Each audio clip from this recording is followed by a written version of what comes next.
Hello guys, क्या हाल है? Hopefully आप सब ठीक होंगे। आज जो हमारा लेक्चर है वो HTML के मज़ीद कुछ टैग्स पढ़ने हैं हमने। HTML के बेशुमार टैग्स हैं जो सारे तो मैं आपको नहीं पढ़ाऊंगा, आपने वो टाइम टाइम ही सीखने हैं। लेकिन मज़ीद कुछ टैग्स जो कि नॉर्मली यूज़ हो जाते हैं वो हम इसको देख लेते हैं। तो लेक्चर देखने के लिए, नोट्स देखने के लिए आप हमारी वेबसाइट पर आ सकते हैं, studentdata.org। इसको खोलने के बाद आपने आ जाना है वेब डेवलपमेंट की जो बैक एंड डेवलपमेंट की स्पेशलाइजेशन है, यहाँ पर आपने क्लिक करना है। आप ये नीचे कोर्सेज में भी HTML का जो कोर्स है यहाँ पर भी क्लिक करके इसको देख सकते हैं। तो हम डायरेक्टली HTML का जो कोर्स है उसके ऊपर क्लिक करते हैं। तो ये आज का हमारा जो ये लेक्चर है मोर टैग्स वाला, ये नंबरिंग आगे पीछे हो जाती है क्योंकि लास्ट टाइम जो जिसको हम अपडेट करते हैं वो पहले नंबर पर आ जाते हैं। तो आपने उस चीज़ से कंफ्यूज नहीं होना है, ये बाद में हम ठीक कर देंगे कि एक तरतीब वाइज। लास्ट टाइम क्योंकि अभी हमने आज इसको ऐड किया है तो इसलिए वो पहले नंबर पे आ रहा है। तो मोर टैग्स में हमने कुछ लास्ट टाइम बेसिक टैग्स देखे थे, HTML बेसिक टैग्स। तो उसमें हमने एक चीज़ देखी थी, एट्रीब्यूट। एट्रीब्यूट आपको बताया था कि प्रॉपर्टीज़ जो हैं, प्रॉपर्टीज़ को कहते हैं। एट्रीब्यूट्स का जो सिंपल अंग्रेजी मतलब है। और ये टैग के अंदर कोई भी अगर एडिशनल चीज़ है उसको एट्रीब्यूट कहते हैं। तो हम इस लेक्चर को VS कोड में भी खोल लेते हैं। VS कोड यहाँ से ओपन कर लेते हैं हम। आपने अगर डाउनलोड नहीं किया हुआ तो VS कोड आप डाउनलोड कर सकते हैं। इसकी लिंक वगैरह आपको लेक्चर 1 में प्रोवाइड किया हुआ है। यहाँ फाइल जनरेट कर लेते हैं हम, एक न्यू फाइल, और इसको सेव एज कर लेते हैं। और इसका हम नाम रख लेते हैं मोर टैग्स। साथ एक्सटेंशन लगानी होती है .html की। और इसको सेव करेंगे। जैसे ही सेव किया, ये देखें इसने एंगल ब्रैकेट इसके साथ लगा दिए हैं। तो आपको बताया था कि आपने जस्ट HTML लिखना है तो ये नीचे सजेशन आ जाएगा, इसके ऊपर HTML5 के ऊपर क्लिक कर लेना है तो ये आपका एक डॉक्यूमेंट बन जाएगा। अब हम एट्रीब्यूट के बारे में मज़ीद डिस्कस कर रहे हैं। तो एट्रीब्यूट किसी भी टैग के अंदर जो एडिशनल इंफॉर्मेशन होती है, एडिशनल की वैल्यू पेयर होता है, वो उसका एट्रीब्यूट होता है। ये नेम वैल्यू पेयर के तौर पर होते हैं। जैसे हमने ए टैग के अंदर देखा था कि उसमें हम href यूज़ करते थे। ये href, ये इसका एक एट्रीब्यूट है। इसमें जो ये href है ये इसका है नेम, और ये आगे इसकी वैल्यू है। तो इसी को हम अपने कॉपी कर लेते हैं यहाँ से, अपने VS कोड में आकर इसको टेस्ट कर लेते हैं। यहाँ पर हमने ये पेस्ट कर दिया बॉडी के अंदर ही डायरेक्ट पी, इसको ए टैग के अंदर। तो नॉर्मली इसको P टैग के अंदर हम लिखते हैं, कोई भी चीज़ लिखनी हो, या डिव के अंदर लिखते हैं, डिव भी एक टैग है। तो डिव हम लगा लेते हैं। डिव का वैसे तो मतलब होता है डिवीजन, कि आपने सेक्शंस को डिवाइड करना हो मुख्तलिफ जो है, आपने अपने पेज के हिस्से बनाने हैं और उनको मुख्तलिफ तरीक़ों से आपने डील करना है, एक पार्ट्स बनाने हैं तो उसके लिए डिव यूज़ होते हैं। इसको, इसका मतलब डिविजन्स होता है। यहाँ पर इसको क्लास वगैरह हम देते हैं, वो बाद में हम देखेंगे। तो यहाँ हम इसको एक लिंक उसके अंदर लगा दिए ए टैग के ज़रिए, और इसको लिख दिया विद स्टूडेंट एरा। इसमें ये जो है ये इसका एट्रीब्यूट है। तो सेव करके इसके आउटपुट भी देख लेते हैं। ये सेव कहाँ हुआ हुआ होगा इसको, ये सारी चीज़ें एक दफ़ा क्लोज कर लेते हैं। अच्छा, यहाँ पर ये किस नाम से हमने सेव किया है, मोर टैग्स। मोर टैग्स में यहाँ पर ढूंढ रहा हूँ, डेस्कटॉप के ऊपर ही हमने सेव किया। ये मेरे पास दो स्क्रीनें हैं, मैं स्क्रीन 2 पर इसको देख रहा हूँ। मोर टैग्स,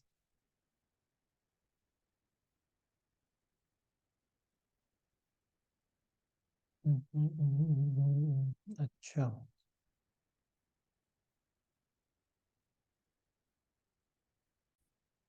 अच्छा, ये मोटेक्स ये हमें मिल गया है। ये हमने वो लोकेशन उसकी गलत स्टोर कर दी थी और ढूंढ हम उसको डेस्कटॉप के ऊपर रहे थे। तो आपने भी इसको सेव करते हुए देखना है कि वो कहाँ पर सेव हो रहा है। तो डेस्कटॉप सेलेक्ट करके वहाँ पर आपने सेव करना है, या फिर उसको फोल्डर बनाकर वहाँ पर फोल्डर के अंदर सेव करते जाना है। तो इसके ऊपर डबल क्लिक करेंगे तो ये अब यहाँ पर हमारे पास वो लिंक आ गया है। इसको क्लिक करेंगे तो हमारी ये वेबसाइट खुल जाएगी। और ये एच को हम डिस्कस कर रहे हैं कि ये इसका एट्रीब्यूट है। उसके इसी तरह इमेज टैग के साथ एक चीज़ यूज़ होती है, SRC।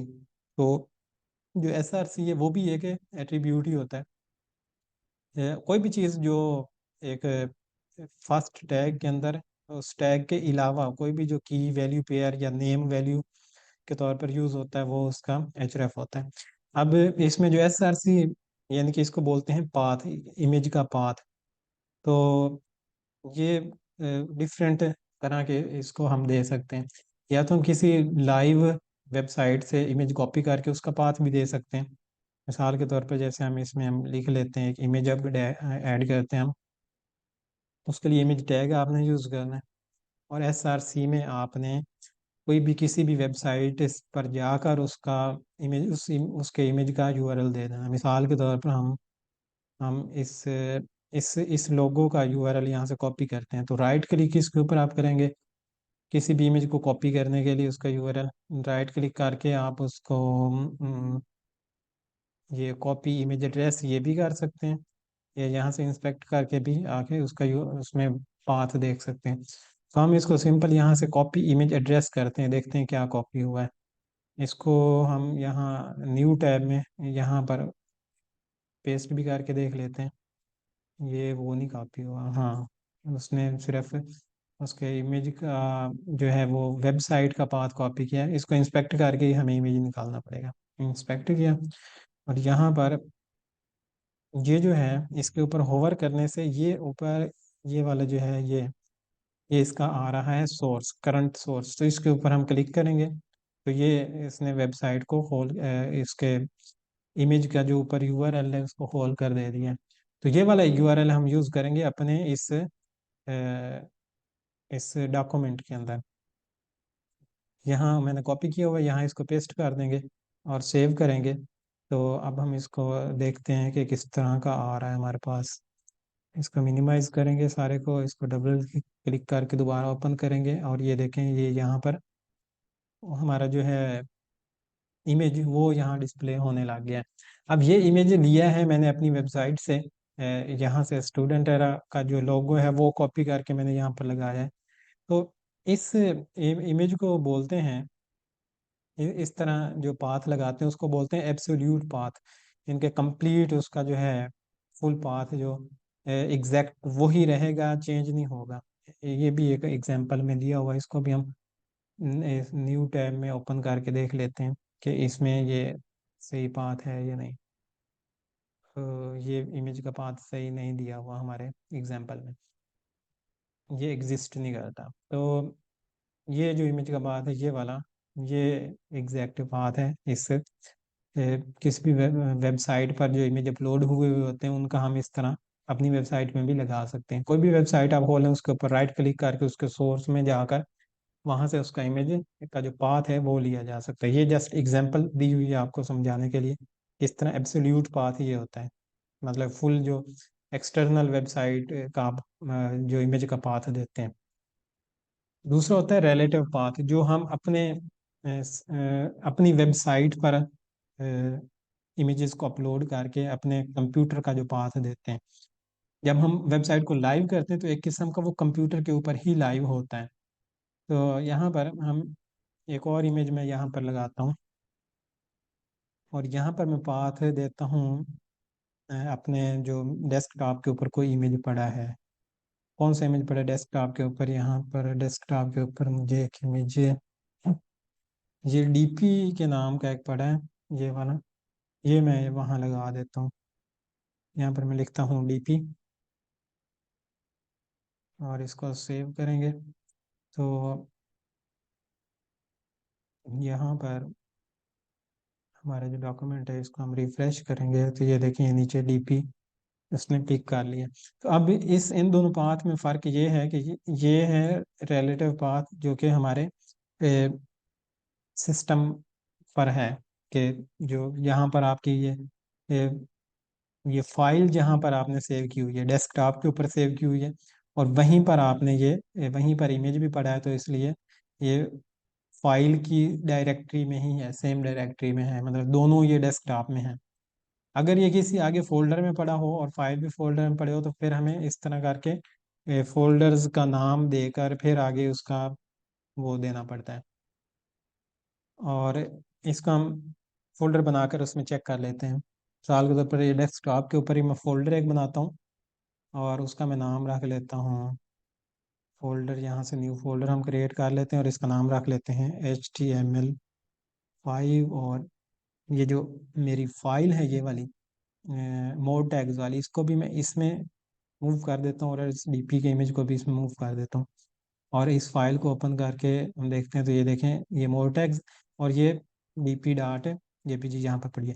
यहाँ पर मैं एक और फोल्डर बनाता हूँ। अब यहाँ पर मैं फोल्डर बनाता हूँ इमेजेस के नाम से, न्यू फोल्डर क्रिएट कर लेते हैं इमेजेस, और मैं इस डीपी को इस इमेजेस के फोल्डर में मूव कर देता हूँ। अब देखते हैं, अब यहाँ पर पाथ है, मुझे क्या देना पड़ेगा। अब जो फाइल है वो है एक फोल्डर के अंदर, और उस फोल्डर के साथ यहाँ से है उस फोल्डर जिस फोल्डर में ये फाइल है उसमें एक और फोल्डर है, इसमें का नाम है इमेजेस। हमें पहले इमेजेस में जाना पड़ेगा, इमेजेस में जाकर फिर आगे उस डीपी का पाथ देना पड़ेगा। तो यहाँ पर हम इस तरह इसको देंगे। इसको मैं यहाँ से हटा रहा हूँ और मैं यहाँ पर लिखूँगा इमेजेस। जैसे ही मैंने इमेजेस, अच्छा वो पिक नहीं कर रहा, तो यहाँ पर हम लिखेंगे इमेजेस स्लैश। अच्छा ये पिक इसलिए नहीं कर रहा, ये देखें ऊपर से वो उसने उसको क्रॉस कर दिया कि ये वाली फाइल जो आप जिसके ऊपर कोई काम कर रहे हैं ये डिलीट हो चुकी है। तो इसको मैं डोंट सेव करके मैं यहाँ से अब आके ओपन करूँगा इसको दोबारा, क्योंकि ये अब वहाँ डेस्कटॉप से मूव होके ये एक फोल्डर में आ चुकी है, HTML5 के फोल्डर में आ चुकी है। अब मैं इसके ऊपर क्लिक करके, अब मैं इसको राइट क्लिक करके ओपन कर लिया। राइट क्लिक करके इसको ओपन विद हम VS कोड करेंगे। ये VS कोड उसके साथ हमने इसको ओपन कर लिया। ओ, अब इसमें आपने अगर किसी और का और भी प्रोजेक्ट आपके पास पड़े हैं तो ये ओपन विद उसको बाकी प्रोजेक्ट्स को भी साथ ही खोल देगा। अब ये मेरा एक प्रोजेक्ट था, उसने सबको उसमें मिक्स करके इसको ओपन कर दिया। तो इसको रिमूव करने के लिए फिर आप ऐसे करते हैं, फाइल पर जाते हैं, यहाँ पर करते हैं ओपन फाइल। VS कोड में से जब आकर आप ओपन करते हैं फिर वो बाकी चीज़ें नहीं आती हैं। ये क्या, इसको वहाँ से हट जाना चाहिए था। VS कोड में दोबारा आते हैं, VS कोड में दोबारा आए, और यहाँ पर हमने जाकर फाइल चूज़ करनी है। ओपन ओपन फोल्डर करते हैं, ओपन फोल्डर करते हैं। यहाँ पर हमारा फोल्डर पड़ा है, डेस्कटॉप में पड़ा है। डेस्कटॉप ये HTML5 रहा, इसको सिलेक्ट कर लिया, और ये हाँ, अब ये हमारा वो फोल्डर ओपन हो चुका है। इसको यस ट्रस्ट करेंगे, इसको रिमूव कर देंगे, और ये हमारी वो फाइल है, इसको डबल क्लिक करके ओपन कर लिया। अब यहाँ पर जो डीपी हमने देनी है उसका हम यहाँ पर देंगे इमेजेस। ये देखें उसने ऑटोमेटिक सेलेक्ट कर लिया कि इमेजेस का फोल्डर है, स्लैश आगे उसका नाम है डीपी, तो वो भी उसने ऑटोमेटिक सेलेक्ट कर लिया। तो सेव करेंगे, अब देखेंगे बिल्कुल हमारे पास वो ठीक आ रहा होगा। तो अब ये देखें पाथ हमने इस तरीके से दिया। तो ये इसको बोलते हैं एब्सोल्यूट पाथ। एब्सोल्यूट पाथ में भी आगे उसकी दो टाइप्स होती हैं, एक ये जिसमें ये स्टार्ट में हमने स्लैश नहीं लगाई हुई होती, और एक जिसमें हमने स्लैश लगाई हुई होती है। अब दोनों में फ़र्क ये होता है कि अब क्योंकि ये एक ही पेज है, हमारी वेबसाइट्स में एक ही पेज तो होता नहीं, हमारी वेबसाइट में बेशुमार पेज होते हैं। तो इन पेजेस के अंदर अ, अगर ये पेज हमारा लेट्स सपोज जैसे कि ये है, हम इसको अपनी वेबसाइट से दिखाता हूँ आपको। ये देखें यहाँ पर अगर कोई इमेज अपलोड हुई हुई है ये वाली, तो ये कोर्सेज और उसके अंदर HTML और उसके अंदर मोर टैग्स, इतने फोल्डर्स के बाद ये इमेज यहाँ पर डिस्प्ले हो रही है। तो इसका जो पाथ होगा वो भी हम इनके फोल्डर्स के हिसाब से रखेंगे कि किस फोल्डर में आना चाहिए। अब यही इमेज अगर लेट्स सपोज हम इसके ऊपर क्लिक कर लेते हैं और वहाँ पर भी ये इमेज आ रही है, तो इसका पाथ है, यहाँ से इसका स्टार्ट होगा कि पहले इसका होम जो वेबसाइट का यूआरएल है, फिर आगे फोल्डर का यूआरएल, फिर आगे और फोल्डर का, फिर आगे और फोल्डर का। तो अगर हमने यहाँ पर स्लैश नहीं लगाया हुआ, अगर हमने इमेज के इसके मतलब स्टार्ट में स्लैश नहीं लगाया हुआ, तो इसका पाथ बनता है जो इसका करंट पाथ है इतना पूरा, ये जो भी ऊपर खुला हुआ हो वो पूरा, और स्लैश आगे जो हमने यहाँ पर इसका पाथ दिया है, तो ये इसका पाथ इस तरह बनता है कि जो भी आपकी वेबसाइट में, मिसाल के तौर पर होम पेज पर हूँ, तो अब जो भी ऊपर ये खुला हुआ है, या मैं यहाँ ब्लॉग पर हूँ, तो जो भी आपका ये पाथ करंट पाथ है वो साथ इंक्लूड हो जाएगा, और स्लैश जो आपने आगे पाथ लिखा है, तो ये टोटल पाथ है समझने, फॉर एग्जांपल ये बन जाता है अगर हमने स्लैश नहीं लगाई हुई स्टार्ट में तो। लेकिन अगर हमने स्टार्ट में स्लैश लगाई हुई है ये वाली, तो इसमें से बेशक जो मर्जी ऊपर पाथ खुला हुआ हो, ऊपर बेशक जो मर्जी पाथ खुला हुआ हो, बेशक स्लैश ब्लॉग हो, लेकिन फिर भी जो पाथ स्टार्ट होता है वो इसके होम जो यूआरएल है, मतलब कि जो वेबसाइट की डोमेन है वहाँ से स्टार्ट होता है, और आगे जो आपने लिखा होता है वो स्टार्ट हो जाता है। मतलब कि स्टूडेंट रहा, तो मैं वहाँ से कॉपी कर लेता हूँ, इसको कॉपी किया और इसका पाथ बनेगा ये वाला ऐसे। अब यही इमेज लेट्स सपोज मैंने कहीं और किसी और पेज पर ओपन किया हुआ है, मिसाल के तौर पर मैंने इसको यहाँ पर ओपन किया हुआ है, इधर बैकएंड में आके, और यहाँ HTML के अंदर, और यहाँ पर मोर टैग्स में मैंने इस इमेज को ओपन किया हुआ है।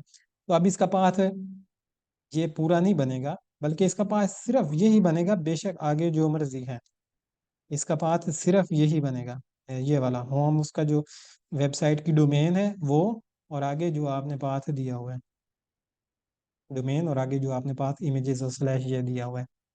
तो अगर आपने ये स्टार्ट में स्लैश लगा दी, तो आपका होम जो मतलब कि डोमेन है वो आएगी स्टार्ट में, और आगे ये पाथ आएगा। और अगर आपने ये वाली स्लैश नहीं लगाई, तो आपका टॉप पर एक वेबसाइट का जो ऊपर आपके यूआरएल आर होता है वो पूरा आएगा, और स्लैश आगे वहां से स्टार्ट हो जाएगा। आप ये ओपन करेंगे तो ये आएगा, और स्लैश आगे जो आपने पाथ दिया है वो स्टार्ट हो जाएगा। ब्लॉग करेंगे तो उसमें ब्लॉग भी ऐड होगा, और स्लैश आपने जो आगे पाथ दिया हुआ है वो आ जाएगा। तो ये इस तरीके से इसको किया जाता है। मज़ीद हम जब एक पूरा प्रोजेक्ट बनाएंगे तो आपको वहाँ इसको मज़ीद अच्छे तरीके से समझ लग जाएगी कि क्या इसमें स्लैश लगाएं तो क्या होता है, स्लैश ना लगाएं तो क्या होता है। अच्छा जी, उसके बाद हमारे पास है, हम दोबारा से अपने टॉपिक पर आ जाते हैं। कहाँ पर थे हम? थे जनाब एब्सोल्यूट पाथ और रिलेटिव पाथ पर थे। तो इसमें भी आप यहाँ से इसको स्टडी भी कर सकते हैं कि ये देखें स्लैश के बगैर कौन सा होता है, और स्लैश लगा कर जब लिखते हैं, ये स्लैश के बगैर लिखा हुआ है और ये स्लैश लगा कर लिखा हुआ है। मजीद इसमें एट्रीब्यूट हाइट और विड्थ भी दे सकते हैं आप। आल्ट टैग हमने लास्ट लेक्चर में भी देख लिया था, वो आप दे सकते हैं। और स्टाइल का एट्रीब्यूट भी दे सकते हैं, वो हम CSS में मजीद देखेंगे। आप यहाँ पर स्टाइल का टैग लगा कर इसको स्टाइल भी दे सकते हैं किसी भी टैग को। ये बेशक डिव है, डिव में भी आप दे सकते हैं। स्टाइल लिखेंगे और इसका कलर हम लेट्स सपोज कर देते हैं रेड, तो इस पूरी डिव का जो डिव के अंदर जो भी आपका लिखा हुआ होगा उसका कलर रेड हो जाएगा। तो इसको हम यहाँ पर रिफ्रेश करेंगे और ये देखें लिखा हुआ है ही कोई नहीं हमारे पास सारा इमेजेस ही हैं। अच्छा, हम यहाँ पर एक H1 भी लिख लेते हैं ताकि हमें वो कलर रेड की समझ आए कि क्या हुआ है। ये देखें, ये मैंने टेक्स्ट लिख दिया है और इसको रिफ्रेश किया, और ये देखें हेलो, ऊपर उसका कलर क्या हो गया, रेड हो गया। तो पूरे डिव के अंदर जितने भी हम टेक्स्ट लिखेंगे कलर रेड हो जाएगा। तो इस तरह स्टाइल का एट्रीब्यूट भी हम दे सकते हैं। स्टाइल को मजीद हम CSS में जाकर पढ़ेंगे। टाइटल का एट्रीब्यूट होता है, तो टाइटल हमने ऊपर हेड में भी दे सकते हैं। तो हेड में जो टाइटल होता है वो यहाँ पर शो होता है, ये जो स्टूडेंट है आपको नजर आ रहा है ना ऊपर, ये यहाँ पर जैसे ये ChatGPT नजर आ रहा है, जैसे ये डॉक्यूमेंट नजर आ रहा है, तो ये डॉक्यूमेंट में भी ये टाइटल दिया हुआ है। यहाँ पर हम HTML5 अगर लिखें तो वहाँ पर आ जाएगा हमारे पास HTML5। और यहाँ पर इसको हम अगर रिफ्रेश करें तो ये देखें HTML5 लिखा हुआ आ गया। एक तो इस तरीके से हम टाइटल दे सकते हैं। दूसरा टाइटल यहाँ पर हमने लिखा हुआ एग्जांपल में है कि आप पी टैग को भी टाइटल दे सकते हैं। तो वो एक टूल टिप के तौर पर यूज़ होगा। तो इसको कॉपी करके हम अपने इसमें ले आते हैं। H1 के नीचे मैं एक पी टैग लिख कर उसका टाइटल लिख रहा हूँ, और उसका टाइटल मैंने लिख दिया है IM टूल टिप। तो कह रहा है कि जब आप इसके ऊपर होवर करते हैं तो वो टाइटल लिखा हुआ आता है। चेक कर लेते हैं क्या कहते हैं। ये इसके मेरे ऊपर मैंने होवर किया है, और ये देखें ये IM टूल टिप ये लिखा हुआ आ रहा है। तो इस तरीके से इसके ऊपर हम ये भी टाइटल के तौर पे इसको भी यूज़ कर सकते हैं। इसको हम वैसे बूटस्ट्रैप में यूज़ करते हैं, जो कि मज़ीद स्टाइल्ड किया हुआ होता है, स्टाइल्ड टैग होता है वो भी। टूल टिप वो प्रॉपर एक उसकी मतलब कि उन्होंने टैग बनाया हुआ है। उसके बाद और भी बहुत सारे टैग्स हैं इसमें। ये मज़ीद आपको बता रहा है कि आप लोअर केस या कैपिटल केस में लिखें, कोई फ़र्क नहीं पड़ता, लेकिन आप लिखा लोअर केस में करें। हम आपको ये रिकमेंड करेंगे कि लोअर केस में लिखा करें। दूसरा, आप कोट में भी लिख सकते हैं और कोट के बगैर भी लिख सकते हैं, लेकिन आमतौर पर इसको कोट में लिखा करें, ताकि आगे नेक्स्ट जब आपने इसको इम्प्लीमेंट करना है रिएक्ट जेएस में और या व्यू जेएस में, तो वहाँ पर वो इनकी इम्पोर्टेंस ज़्यादा होती है। मतलब कि अगर आप नहीं लिखेंगे तो वो उसको कंसीडर नहीं करता है। तो लेकिन चल जाता है फिर भी कोड के बगैर भी। अच्छा जी, HTML को स्टाइल कर सकते हैं, ये हम स्टाइलिंग में ही देखेंगे बाद में। HTML फॉर्मेटिंग टैग होते हैं कुछ, ये बी टैग उसको बोल्ड करने के लिए स्ट्रॉन्ग टैग होता है, उसको ये भी बोल्ड ही करता है, लेकिन उसकी इम्पोर्टेंस बढ़ा देता है। मिसाल के तौर पर जब ये की उसके लिए होता है, स्क्रीन रीडर्स के लिए होता है। स्क्रीन रीडर्स मतलब कि जो जिनको दिखाई नहीं देता, वो सुनते हैं हमारी वेबसाइट को। एक सॉफ्टवेयर बने हुए होते हैं जो उन्हें वेबसाइट सुनाते हैं। तो जहाँ से स्ट्रॉन्ग टैग हमने लगाया हुआ होगा, तो वो बोलते हुए उस पर इम्पोर्टेंस ज़्यादा देंगे। कि जैसे बोलते हुए हम कहते हैं कि ये चीज़ तो बहुत ही ज़्यादा इम्पोर्टेंट है, तो जिस पर जोर दिया जाता है जो स्क्रीन रीडर होगा सॉफ्टवेयर, उसको पता चलेगा कि अच्छा ये स्ट्रॉन्ग है टैग में लिखा हुआ है, तो इसका मतलब है इस पर मैंने बहुत ज़्यादा जोर देकर इसको बोलना है, इसको इम्पोर्टेंस बढ़ा कर देनी है।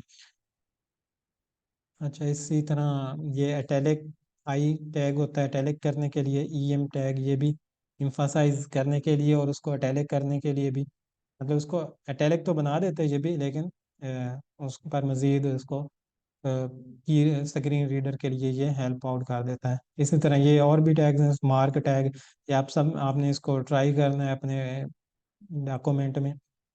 और ये जो सब है, ये पावर बनाने के लिए, जैसे एक्स की पावर होता है एक्स, और नीचे अगर टू लिखा हो तो सब, और अगर SUP हमने लिख दिया तो वो ऊपर टू लिखा जाता है। एक्स की पावर टू हो तो उसको SUP टैग में रैप किया जाता है। ये हम अभी इसको हम VS कोड में देख लेते हैं। बाकी जो भी टैग्स अभी हम इस वीडियो में नहीं देखेंगे, वो आपने खुद प्रैक्टिस उसकी करनी है। देखें, सब मैंने लिखा, और यहाँ पर मैं लिखता हूँ, पहले मैं लिखता हूँ एक्स, और सब में मैं लिख देता हूँ टू। तो ये एक्स की पावर टू बन जाएगा। इसको यहाँ पर हम रिफ्रेश करेंगे। अ, अच्छा, ये नीचे सब, हाँ सब सब मतलब नीचे होता है, तो यहाँ ये नीचे बन गया। अगर हम इसको SUP में लिखें वाई, और एक्स की बजाय हम लेट्स लिख देते हैं वाई, और इसको हम लिखते हैं SUP सुपर, उसका जो है। तो अब ये इसकी पावर बन जाएगा। ये देखें, वाई के ऊपर उसने पावर चढ़ा दी है। अब ज़रूरी नहीं कि सिर्फ ये गिनती ही लिखी हुई हो, आप कुछ भी लिख सकते हैं। ये मैंने वैसे एक चीज़ लिख दी है, और ये देखें उसने वो ऊपर उसके लिख दिया है। तो टेक्स्ट भी आप लिख सकते हैं, या इसको मैथमेटिकल फॉर्म में शो करवाना हो तो उस मकसद के लिए भी ये यूज़ हो सकता है। अच्छा जी, उसके बाद मज़ीद टैग्स हम इसको जल्दी से देख लेते हैं। ये आप लोगों ने इसको रीड कर लेना है, इम्पोर्टेंस देने के लिए यूज़ होता है उसको। स्मॉल टैग है तो उसको सम स्मॉलर टेक्स्ट छोटा कर देता है, मार्क हो तो उसको वो हाईलाइट कर देता है। डेली, ये सारे टैग्स आपने एक दफ़ा ट्राइगेट करके एग्जाम्पल अपने पास कॉपी करके अपने पास पेस्ट करके उसको उसमें चीज़ें चेंज करके आपने इसको देख लेना है कि ये क्या कैसे करके यूज़ हो रही हैं। उसके बाद ये ब्लैक कोट होता है कोटेशन मार्क के लिए, और एब्रीवेशन के लिए ये टैग होता है। ये सारी आपने एक दफ़ा इसको अपने पास चेक कर लेना है एक दफ़ा, एक एक दफ़ा। एड्रेस टैग यूज़ होता है एड्रेस लिखने के लिए। इसको हम एक दफ़ा कॉपी करके अपने पास देख लेते हैं कि कैसे करके शो हो रहा है। बिल्कुल स्टार्ट में ये स्टाइल में रेड अब ख़त्म करने लगा, ये एट्रीब्यूट समझाने के लिए बस बताया था। और इसको एड्रेस लिखना हो तो उसको एड्रेस टैग में रैप किया जाता है। अभी देखते हैं ये किस तरह का बनता है। ये देखेंगे इस तरह का एड्रेस आपने, अब कभी कोई लेटर आया हुआ हो तो वहाँ पर जो एड्रेस होता है वो इसी फॉर्म में इस तरह लिखा हुआ होता है, इटैलिक और इस तरह उसकी जो राइट वर्डिंग होती है। तो एड्रेस HTML में लिखना हो तो हम इस तरह इसका एड्रेस यूज़ कर सकते हैं। साइट टैग होता है, और इसमें HTML लिंक्स के जो हैं, जो इसके टारगेट हैं, वो टारगेट ब्लैंक भी होता है, टॉप भी होता है, और इसमें बॉटम भी होता है। मतलब कि पेज के अंदर ही रहते हुए टॉप सेल्फ, सेल्फ तो अगर हम ना भी दें तो बाय डिफ़ॉल्ट जो होता है वो उसका सेल्फ ही होता है। ये आपने अपने पास इसको चेक करके देख लेना है कि इसके क्या बिहेवियर है, और यहाँ से मज़ीद इसकी रीडिंग एक्सप्लेन करके हमने लिखा हुआ है, आपने यहाँ से इसको रीड कर लेना है। मेल टू का टैग होता है href में, टैग नहीं होता है, एट्रीब्यूट है ये। तो ये जब हम यहाँ पर आप ईमेल लिख देते हैं तो जब उसके ऊपर क्लिक होता है तो उसको ईमेल में ओपन कर देता है। यहाँ पर इसको हम देख लेते हैं, ईमेल में ओपन कर देते हैं। एड्रेस के नीचे हम एक मेल टू में ये लिख देते हैं। यहाँ पर हम लिख देते हैं लेट्स सपोज hr.studentera.org@gmail.com। तो अब इसके ऊपर क्लिक करने पर देखते हैं कि क्या करता है। उसको इसको एक HTML के जो ईमेल वाला फॉर्म होता है उसमें ओपन करना चाहिए। ये देखें, मैंने इसको क्लिक किया तो ये मुझे इसने ये वाला ओपन किया कि आप इसको ईमेल्स में ओपन करके सेंड कर सकते हैं। तो ये ईमेल टू का ये इस मकसद के लिए यूज़ होता है। उसके बाद टेबल है HTML का, ये ये भी काफ़ी इम्पोर्टेंट है इसमें, टेबल भी। और काफ़ी दफ़ा ये यूज़ होता है। मिसाल के तौर पर ये हमने जो अपनी वेबसाइट में यूज़ किया हुआ है, मैं आपको वो दिखा देता हूँ कहाँ कहाँ हमने इसको यूज़ किया है। यहाँ पर अगर हम जाएँ मैनेज कोर्स में जाएँ तो ये जो कंटेंट अभी आपको डिस्प्ले होने लगा है ये टेबल के अंदर ही हमने इसको लिखा हुआ है। ये टेबल की रोज़ हैं और कॉलम्स हैं। तो टेबल कंटेंट को डिस्प्ले करने के लिए काफ़ी ज़्यादा जगहों पर यूज़ होता है। तो इसकी भी आपने प्रैक्टिस करनी है। इसको मैं अभी यहाँ पर आपको करके भी एक दिखा देता हूँ। आपने टैग यूज़ करना है टेबल का, टेबल लिखा, और टेबल का एक और टैग होता है जिसमें टी हेड होता है, इसमें हेड लिखा जाता है, और इसमें TH के टैग होते हैं इनके वन। और इसको कॉपी करके मैं बना देता हूँ नीचे टू टू, और इसको कॉपी करके नीचे बना देते हैं थ्री।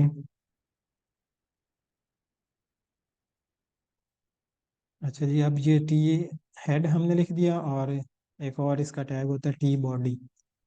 तो यहाँ पर टी बॉडी के अंदर हमने लिखने होते हैं टेबल रॉ, यानी कि TR हमने लिखने होते हैं। TR के अंदर हमने TD लिखने होते हैं। वो TD इस हेड के नीचे आ रहा होता है, यानी कि यहाँ पर अब मैं लिखूँ TD, यहाँ पर मैं वैसे वन लिख देता हूँ। कॉपी किया, उसको नीचे पेस्ट करके टू लिख दिया, टू लिख दिया, कॉपी किया, नीचे पेस्ट करके थ्री लिख दिया।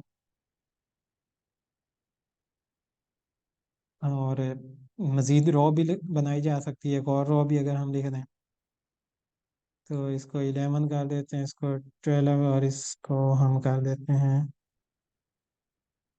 13। अभी इसकी क्योंकि हमने स्टाइलिंग नहीं की, तो ये बिल्कुल एक दूसरे के साथ साथ ही आपको नज़र आएंगे। तो ये प्रॉपर वो टेबल की शक्ल में होंगे नहीं, मतलब टेबल ऐसे आपका एक्सपेक्ट कर रहे होंगे कि नीचे ऐसे कॉलम लगे हुए हों और ऐसे बॉर्डर बने हुए हैं, तो वो क्योंकि हमने इसको दिया नहीं है बॉर्डर, और वो स्टाइलिंग में क्योंकि आता है, तो इसलिए ये सिंपल, जो सिंपलेस्ट टेबल होता है वो इस तरह का होता है। अभी हम इसको बूट स्ट्रैप में देखेंगे। नॉर्मली हमने जो यूज़ करना वो तो बूट स्ट्रैप यूज़ करनी है। तो आप इसको भी एक दफ़ा प्रैक्टिस में से आपने इसको प्रैक्टिस कर लेना है कि इसमें टेबल कैसे बनाए जा सकते हैं। कैप्शन दी जा सकती है, टेबल कैप्शन का एक टैग होता है ऊपर, जो टेबल टेबल के ऊपर लिखा हुआ आता है कि ये इस चीज़ के बारे में। मिसाल के तौर पर यहाँ पर मैं इसको कैप्शन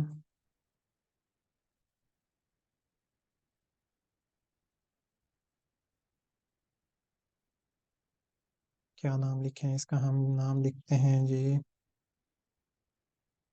टेबल,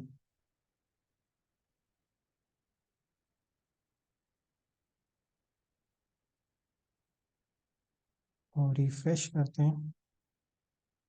ये ये जो उसके ऊपर अब ये डिस्प्ले हो रहा है, ये इसको कैप्शन बोलते हैं, कि टेबल के जो हेडिंग है, जो टाइटल है उसका। इसको मज़ीद आपने यहाँ से इसकी डिटेल में चेक कर लेना है, और यहाँ ये वाली एग्जांपल्स जो हैं आपने अपने पास इसको यूज़ करके एक एक प्रैक्टिस कर लेनी है। कहाँ पर थे हम, टेबल, हाँ ये टेबल। इसमें टेबल सेल्स होते हैं, टीडी के तौर पर उसको लिखा जाता है, और टी आर होता है जो रो उसको शो करता है, टी एच होता है जो ऊपर हेडिंग वाली होती है उसको शो करता है।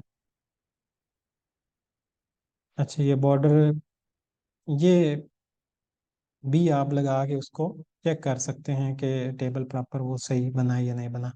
लेकिन ये आता है स्टाइल में, या उसने स्टाइल के टैग में ये लिखा जाता है। तो यहाँ आप हेड के अंदर स्टाइल लिखा जाता है आमतौर पर, तो यहाँ आप स्टाइल टैग लिखें, और उसके अंदर ये पेस्ट कर दें अगर, तो ये टेबल टी एच और टी डी के इर्द गिर्द बॉर्डर लगा देगा। और इसको सेव अगर करें, तो ये देखें, ये अब टेबल इस फॉर्म में आ जाएगा। थोड़ी सी हमने स्टाइलिंग की है, तो अब टेबल जो है वो इस फॉर्म में आ गया है। इसी तरीके से, और इसमें इसमें कॉल स्पैम होते हैं, यानी कि आपने ऊपर वाले दो हेडिंग्स देनी हो, दो हेडिंग्स यानी कि आपने यहाँ 1 और 2 की जगह इसको एक ही कॉलम में लिखना हो, और इधर 3 ही रहने देना हो, तो यानी कि दो आप सेल्स को मिलाकर एक सेल में बनाना चाहते हैं, तो ये आप दो रोज को मिला रहे हैं, दो कॉलम्स को मिला रहे हैं, तो ये कॉल स्पैम होगा। ये दो कॉलम आपस में मिल रहे हैं, ये, और ऊपर से नीचे जो होता है ये कॉलम होते हैं, और ये जो है ये वाली, ये इतना, ये एक रो है, ये दूसरी रो है। तो अगर आप 1 और 11 को मिलाना चाहें, तो इसका मतलब है आप दो रोज को आपस में मिलाना चाह रहे हैं। अगर आप 1 और 2 को मिलाना चाहें, तो इसका मतलब है दो कॉलम्स को आप आपस में मिलाना चाह रहे हैं।